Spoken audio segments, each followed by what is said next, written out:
capek i kanca batur padha suminggaw katitik sumlamar gantane kang jayeng kapok kae dudu wong ala maksud tedhae kusuma besing madu aja to kang kagepok sarirane kadang kapedhak wayangane bakal bertumpur tanpa dadi srak-srak rusak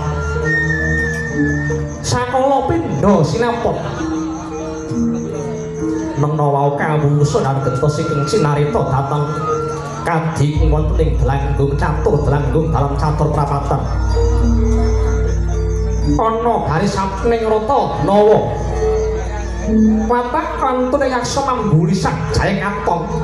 sakala jumedhul saking grumbul nyampe pangkayen pating geropat pating drotot suarane